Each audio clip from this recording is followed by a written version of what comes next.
या ठिकाणी एक उदाहरण आहे, 12 पुरुष 15 स्त्रिया 24 दिवसामध्ये काम करतात. तर तेच 8 पुरुष आणि 8 स्त्रिया किती दिवसामध्ये काम करतील? याची सोपी ट्रिक आहे. तर सोपी ट्रिक काय आहे? 12 गुणिले 15 गुणिले 24 ते अंशस्थानी आणि भागिले मध्ये तिरकस गुणाकार करायचा. 12 गुणिले 8 आणि 15 गुणिले 8 त्याची बेरीज करायची. तर बघा, 12 गुणिले 15 गुणिले 24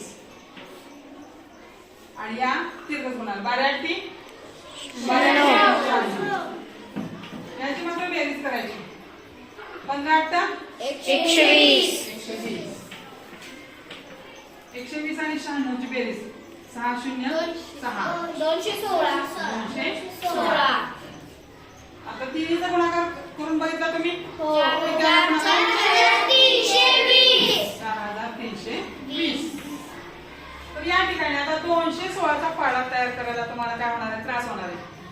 तर कसोटी वापरूयात. या ठिकाणी आपण वरच्या अंकाची बेरीज करूयात, खालच्या अंकाची बेरीज करूयात. बघा, 3 2 5 4 9 इथे बेरीज झाली 9.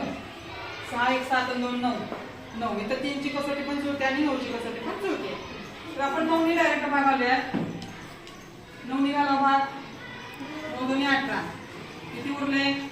3 3 आणि 6 36. 9 चौक 36. या ठिकाणी 43. 9 चौक 36. 9 5 45. तर 9 चौक 36. 43 मधून 36 गेले, उरले 7 72. 9 8 72. 0 0. आता सोपं जाते बाबा. 24 24 24 48 0 बरोबर 20. म्हणजे 8 पुरुष आणि 8 स्त्रिया हे काम 20 दिवसात पूर्ण करतात.